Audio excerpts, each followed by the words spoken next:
Praise the lord. ఈరోజు వాక్య ధ్యానాంశముగా 91వ కీర్తన 1వ వచనం చదువుకుందాం.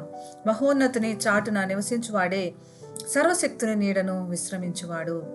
మరి నివాసం గురించి చెప్తున్నప్పుడు, మరి నివాసంగా అన్నప్పుడు ప్రత్యేకించి అది శాశ్వతమైనది కనపడుతుంది. ఒకరోజు వచ్చి వెళ్ళిపోవడము, ఒకరోజు మనం ఏదైనా ఊరికి వెళ్ళి రావడం, లాడ్జ్లా కాదు. ఒక అనుబంధం ఎప్పుడూ నివసించేది, ప్రతిరోజు అక్కడ నివసించేది, అందులో నివసించే వాళ్ళతో సంబంధం కలిగి ఉండి ఒక అనుబంధం కలిగింది, కుటుంబంగా ప్రేమలు ఆప్యాయతలు కలిగి ఉండేది.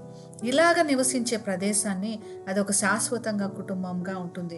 ఎవరైతే దేవునితో ఇలాంటి సంబంధం ఏర్పాటు చేసుకుంటారో శాశ్వతంగా అక్కడ ఒక విశ్రాంతి లేదా నీడ దొరుకుతుంది అన్నది ఇక్కడ అభయం ఇవ్వబడుతుంది.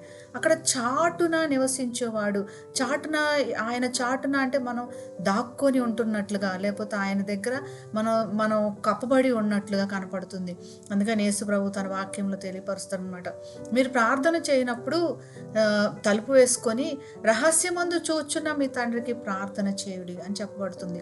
రహస్యమందు చూచు నా తండ్రి మీకు జవాబు ఇస్తాడని. ఈ రహస్యమందు చూసిన తండ్రి చాటునే మనం దాక్కొని ఉన్నాం. ఈయన రహస్యంగా మనం పేరెంట్స్గా ఎట్లా ఉంటుందంటే పిల్లలకి ఇవ్వడానికి కోసమే ప్రత్యేకించి దాచిపెట్టి ప్రత్యేకించి వారి కోసమే అన్నట్లుగా మరి ఇవ్వడం అన్నట్లు జరుగుతుంది. దేవుడు కూడా తను ప్రేమించే వారికి, తన దగ్గర నివాసం ఏర్పరచుకున్న వారికి మరి ప్రత్యేకంగా తన చాటున దాచిపెట్టుకొని వారికంటూ ప్రత్యేకమైన నీడను అనుగ్రహించి వారిని విశ్రమింపచేసి వారిని దీవిస్తాడు అని ఈ వాక్యం ద్వారా మనకు బయలుపరచబడుతుంది. ఒక తుఫాన్ వచ్చినప్పుడు, ఒక ప్రమాదం వచ్చినప్పుడు, మరి ఇంట్లో దాక్కున్నప్పుడు ఇంటి విలువ తెలుస్తుంది. మనకు అప్పుడు అనిపిస్తుంది ఈ ఇంట్లో ఉన్నాము, ఓకే, మన గోడలు గట్టిగా ఉన్నాయి, మన కప్పు గట్టిగా ఉంది, మనకేమీ కాదని.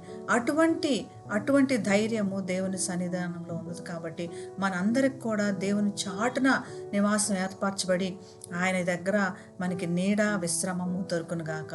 అటువంటి కృప దేవుడు మనందరికీ దయచేయను గాక. ప్రార్థన చేసుకుందాం.